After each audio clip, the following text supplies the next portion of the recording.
मिथिलांचल की इस धरती को प्रणाम करता हूं। मां जानकी की धरती हम सब के लिए अयोध्या की तरह ही पवित्र है।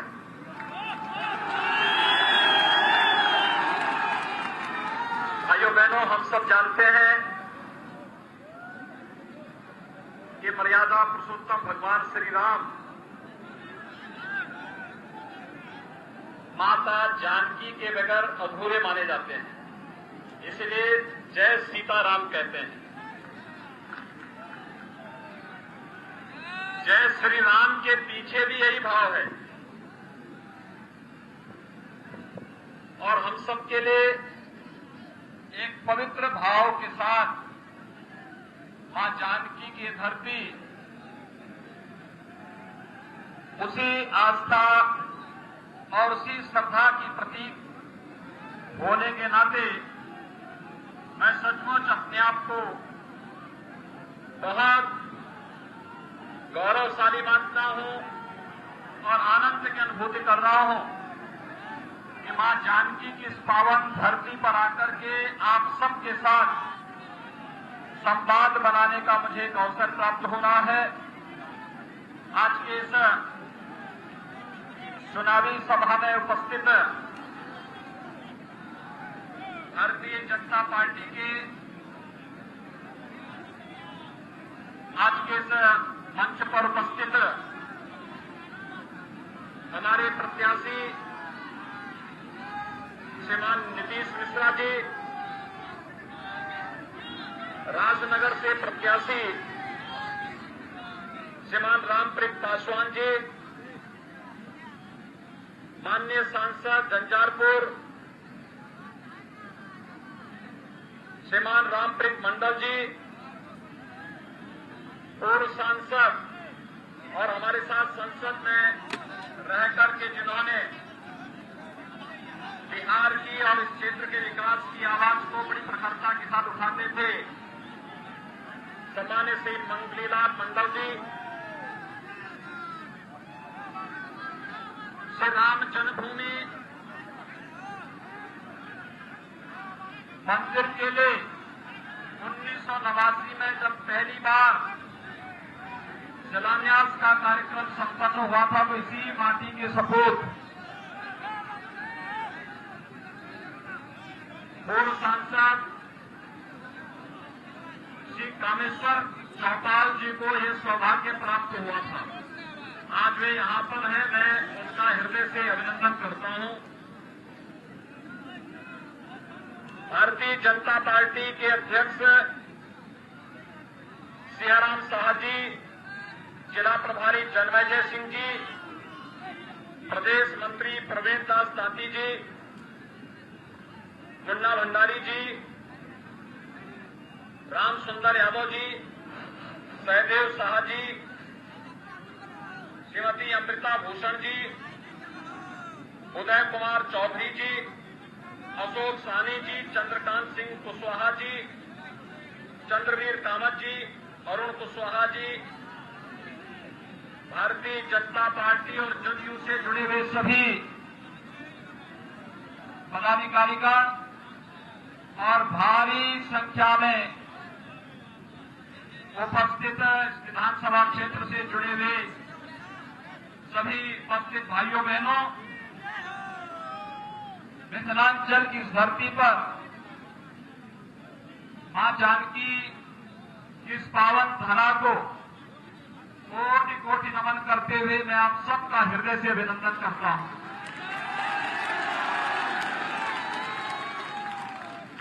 भाइयों बहनों, यह वर्ष हमारे लिए अत्यंत महत्वपूर्ण है।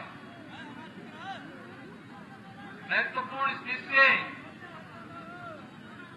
पूरी दुनिया कोरोना के सामने पस्त है, लेकिन बिहार चुनाव में इतना मस्त है कि कोरोना स्वयं ही यहां पस्त है।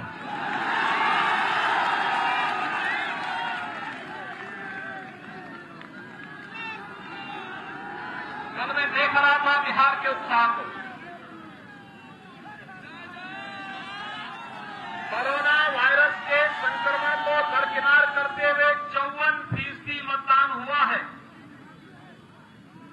भाइयों बहनों, जब 3 नवंबर को दूसरे चरण का मतदान होगा तो इस मतदान के प्रतिशत को 70% तक पहुंचाने की आवश्यकता है।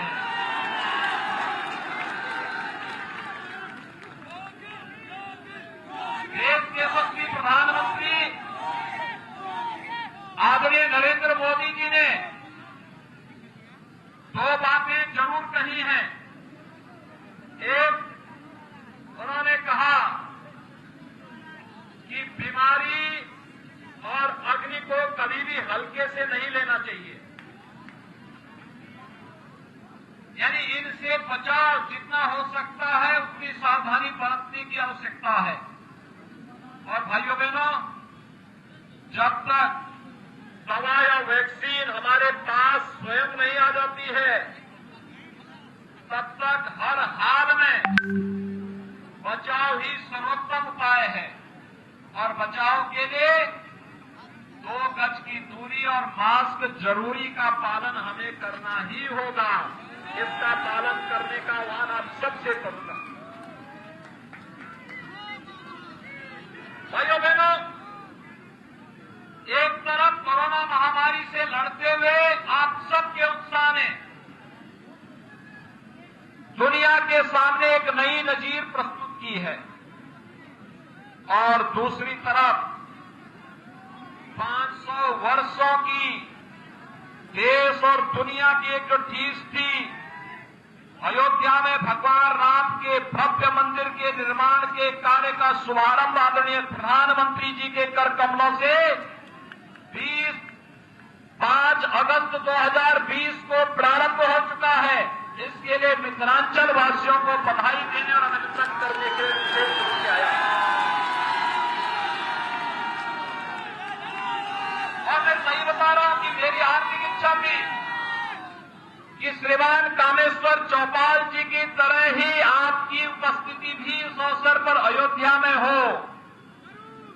लेकिन भाइयों बहनों, कोरोना संक्रमण को देखते हुए हम लोगों ने कम संख्या में अतिथि बुलाए थे, लेकिन कार्यक्रम का लाइव प्रसारण भी करवाया गया। और हम लोगों की हार्दिक इच्छा होगी कोरोना को परास्त करके अयोध्या में भगवान राम का भव्य मंदिर का निर्माण करके हर मिथिलांचल वासी अयोध्या में आकर के राम जानकी का दर्शन करके अपने जन्म और जीवन को पूर्ण अर्जन का भागीदार बनाए। इस दृष्टि से आपको अग्रिम आमंत्रण देने के लिए भी आज मैं विशेष रूप से यहां आया हूं। मां जानकी की कृपा से धरती बड़ी पवित्र धरती है। देश और दुनिया को अनेक विद्वान और अनेक महारथी जीवन के अनेक क्षेत्र के इस धरती ने दिए हैं। भाइयों बहनों, स्वाभाविक रूप से एक स्वाभाविक आकर्षण देश और दुनिया का इस धरती के प्रति जुड़ता है।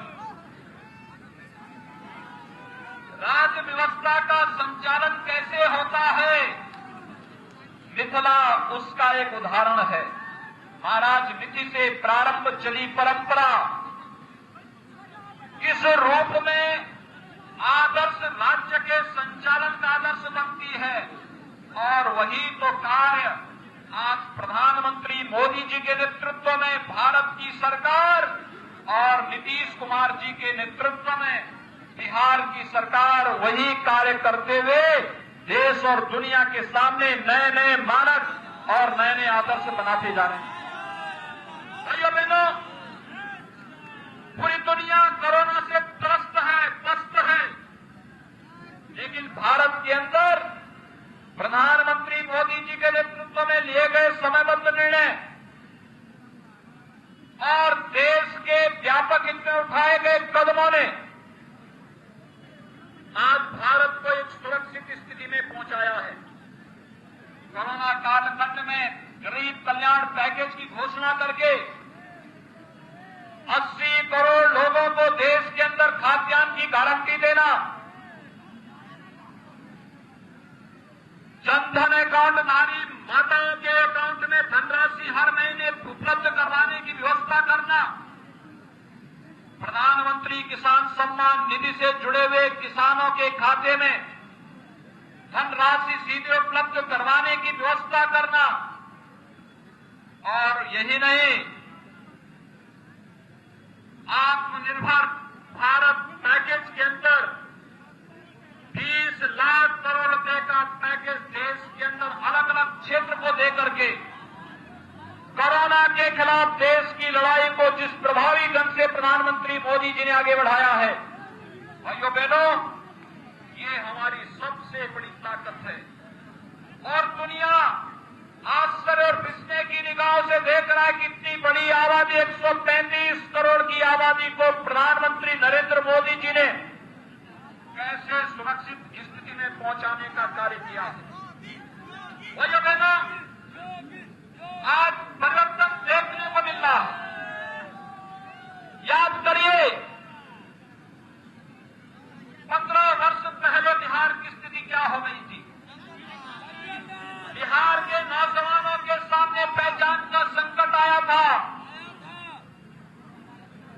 विश्वास का एक नया संकट खड़ा हुआ था, और यूपीए की सरकार ने 2004 से 2014 के बीच में भी आपने देखा होगा, रोज नए घोटाले, कभी स्पेक्ट्रम घोटाला, कभी कॉमनवेल्थ घोटाला, कभी पोल घोटाला, और घोटाले पे घोटाले करके इन नौजवानों के जीवन के साथ जिन लोगों ने, कांग्रेस और राजद के लोगों ने, जिन्होंने खिलवाड़ किया था, जिन लोगों ने पहचान का संकट खड़ा किया था, वही लोग आज रोजगार का एक झुनझुना लेकर के एक बार फिर से आकर के जनता की आंखों में धूल झोंकने का कार्य करना चाहते हैं।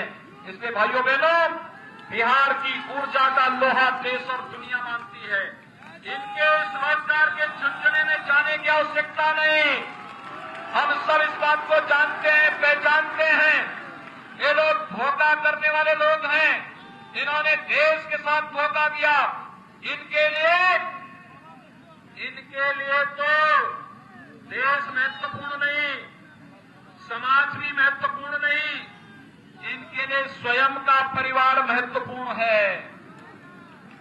याद करिए भाइयों बहनों, मैं आपसे पूछना चाहता हूं, भारतीय जनता पार्टी में एक सामान्य कार्यकर्ता भारतीय जनता पार्टी का राष्ट्रीय अध्यक्ष हो सकता है, प्रधानमंत्री और मुख्यमंत्री बन सकता है, विधायक और सांसद बन सकता है, लेकिन क्या कांग्रेस में एक सामान्य कार्यकर्ता कांग्रेस का राष्ट्रीय अध्यक्ष बन सकता है क्या?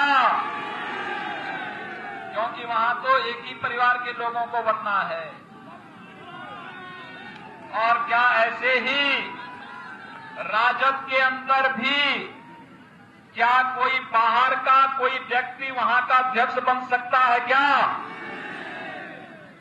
तो फिर इनसे कुछ उम्मीद करते हैं क्या? और ये लोग तो फिर से बिहार में नक्सलवाद को और माओवादी हिंसा को भड़काना चाहते हैं, जिसे नीतीश कुमार जी ने 15 वर्ष पहले समाप्त कर दिया है। आज भाकपा माले के साथ और कम्युनिस्टों के साथ इनका गठबंधन इस बात की गारंटी दे रहा है, ये लोग फिर से अराजकता और जंगल राज लाने की तैयारी कर चुके हैं। और भाइयों बहनों, इसे बिहार के अंदर फिर से नहीं आने देना। याद करिए 6 वर्ष पहले आपने देश की बागडोर नरेंद्र मोदी जी के हाथों सौंपी थी,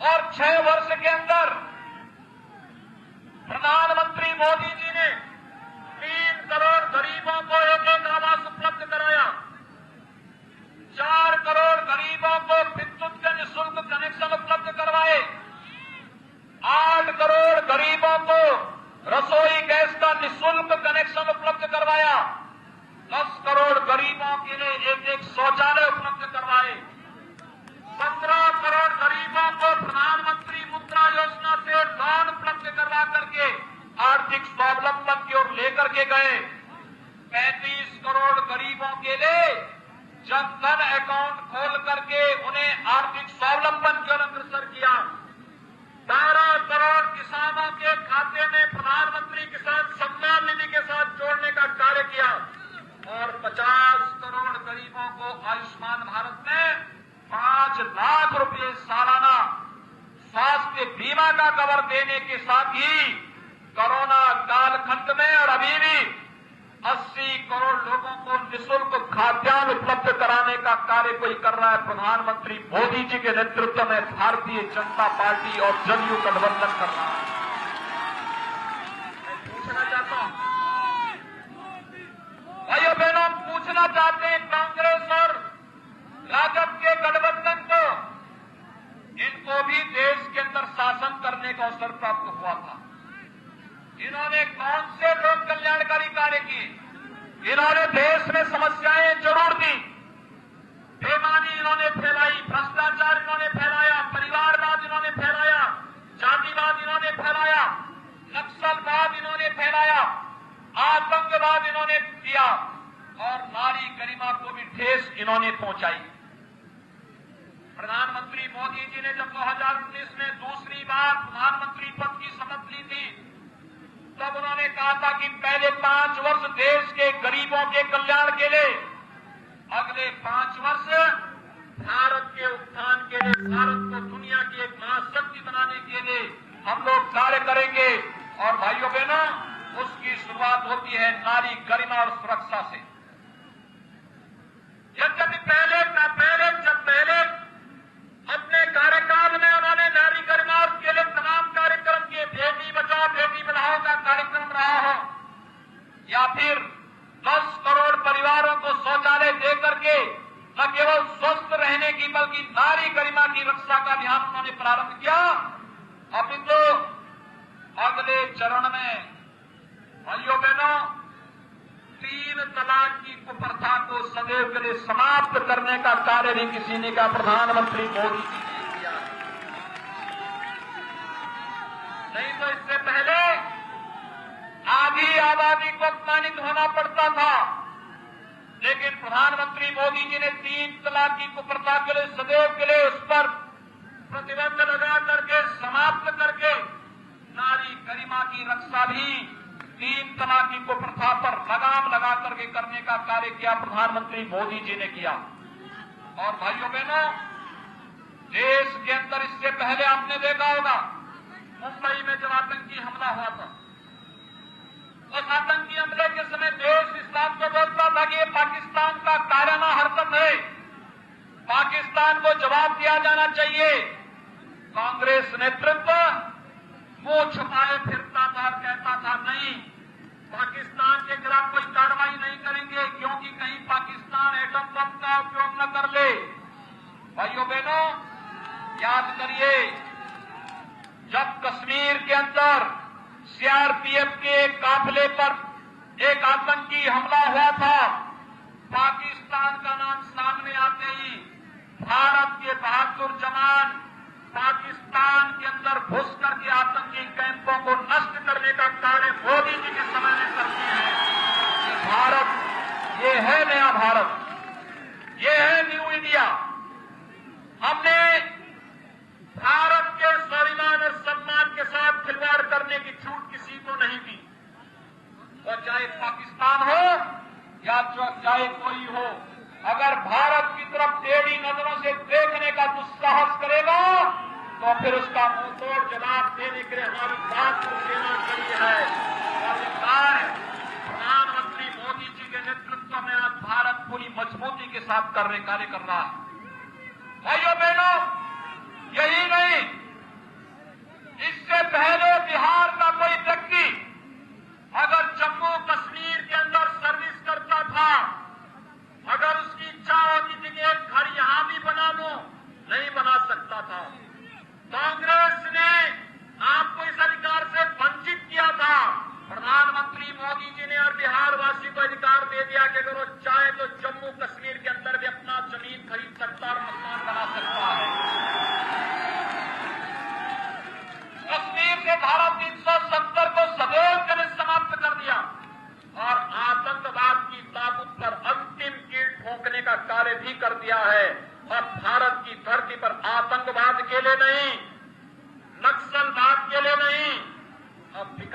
के लिए भारत की धरती जानी जाएगी और विकास के लिए अच्छे सोच के लोग राजनीति में आने चाहिए।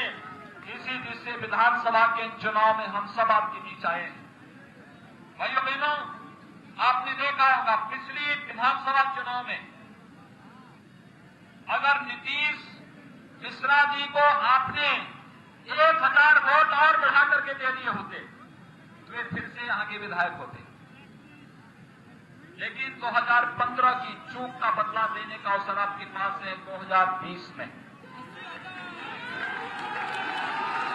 भाइयों बहनों, उस चूक को, क्योंकि बहुत अच्छी लड़ाई आप लोगों ने लड़ी थी, लेकिन मतदान का प्रतिशत आप थोड़ा और बढ़ा देते तो वह कई हजार वोटों से चुनाव जीत करके यहां से चले गए होते। और भाइयों बहनों, इसीलिए आज हम सब आपके बीच में आए हैं कि भारतीय जनता पार्टी ने अपने 2 सहयोग के प्रत्याशी आपके बीच में दिए हैं। भारतीय जनता पार्टी जदयू का जो गठबंधन है ये एनडीए के रूप में आपके बीच में आया है और एनडीए एक भारत श्रेष्ठ भारत की परिकल्पना को साकार करने वाला, विकास को प्राथमिकता देने वाला, राजनीति की धुरी को बदल करके जाति मत मजहब के आधार पर, क्षेत्र भाषा से हटा करके, इन सब से अलग हट करके हमने गांव को, गरीब को, किसान को, नौजवान को, महिलाओं को और समाज के प्रत्येक तबके को विकास की मुख्य धारा के साथ जोड़ने का कार्य किया। मकान दिए गए, शौचालय दिए गए, विद्युत और रसोई गैस के कनेक्शन उपलब्ध कराए गए, आयुष्मान भारत के कार्ड उपलब्ध कराए गए। क्या किसी की जाति, किसी का मत, किसी का मजहब, किसी का क्षेत्र, किसी की भाषा देखी गई? क्या सबको दिया? सबका साथ, सबका विकास। हमने सबके हित के लिए कार्य किया। भाइयों बहनों, जब सबके हित के लिए कार्य किया गया तो वोट भी तो सबका मिलना चाहिए, मिलना चाहिए। आप सभी सहमत हैं? सभी लोग सहमत हैं? और इसीलिए आज आपसे अपील करने के लिए आया हूं। भाइयों बहनों, जो कुछ भी भारतीय जनता पार्टी ने कहा था वो करके दिखाया है। हम पे ये आरोप लगता था कि अयोध्या में मंदिर नहीं बना रहे हैं, अब तो वह कार्य करके भी आ गए। इसलिए इससे पहले ही हमारा संकल्प जो था, हम लोगों ने तो कामेश्वर चौपाल जी को आपके बीच में पहले भेज दिया था और इसीलिए मिथिला के ही एक सपूत से कि देश के अंदर हमारे यहां कोई भेदभाव नहीं। 1989 में कामेश्वर चौपाल जी के हाथों से राम जन्मभूमि की पहली शिला रख दी गई और प्रधानमंत्री मोदी जी के करकमलों से मंदिर निर्माण का कार्य भी शुभारंभ करके मैं मिथिलांचल की धरती को प्रणाम करने के लिए स्वयं यहां पर उपस्थित हुआ हूं। भाइयों बहनों, ये हम सब के लिए गौरव का क्षण है। 500 वर्षों की जो तमन्ना थी, जो तीस थी कि हमारे आराध्य भगवान श्री राम का भव्य मंदिर का निर्माण अयोध्या में हो, वह सपना साकार हुआ है और उस सपने को साकार कराने के लिए हम प्रधानमंत्री मोदी जी के आभारी हैं और मैं आप सभी मिथिलांचल वासियों का अभिनंदन करता हूं। इस अवसर पर ये मिथिलांचल वासियों के लिए भी गौरव का क्षण है। भाइयों बहनों, इस अवसर पर मेरी आप सबसे अपील है कि भारतीय जनता पार्टी ने अपने प्रत्याशी आपके बीच दिए हैं। भारतीय जनता पार्टी ने झंझारपुर से श्री नीतीश मिश्रा जी को अपना प्रत्याशी बनाया है। एक प्रतिष्ठित परंपरा और परिवार से होने के साथ ही बिहार सरकार में मंत्री के रूप में उनकी उल्लेखनीय सेवाओं के लिए भी ये पूरा क्षेत्र उनके प्रति एक वोट के माध्यम से अपना सहयोग देकर के उनके पिछले कार्यों पर भी मुहर लगाने का कार्य करेगा। और भाइयों बहनों, यही नहीं, भारतीय जनता पार्टी ने राजनगर से श्री रामप्रीत पासवान जी को अपना प्रत्याशी बनाया है। इनमें सिटिंग विधायक भी है और साथ साथ वर्तमान में पार्टी के प्रत्याशी के रूप में भी आपके बीच में है। मेरी आप सबसे अपील है, झंझारपुर से नीतीश मिश्रा जी को और राजनगर से श्री रामप्रीत चुनाव चिन्ह पर भारी मतों से विजयी बनाने की अपील आप सबसे करने के लिए आपके बीच में विशेष रूप से मैं आपके बीच आया हूं कि 3 नवंबर को चुनाव में इन दोनों प्रत्याशियों को, जहां भी भाजपा और जदयू के प्रत्याशी हैं और सहयोगी दलों के प्रत्याशी हैं, इन्हें भारी बहुमत से विजयी बना। आज के समय में कोरोना से बचते हुए हम सब पूरी ताकत के साथ उन्हें जिताने में अपना योगदान दें। बिहार के विकास और सुशासन के मॉडल को आगे बढ़ाने की आवश्यकता है और ये नीतीश कुमार जी के नेतृत्व में ही बिहार आगे लेकर के जाएगा। यही अपील करते हुए मैं वाणी को देता हूं। जय जय श्री राम।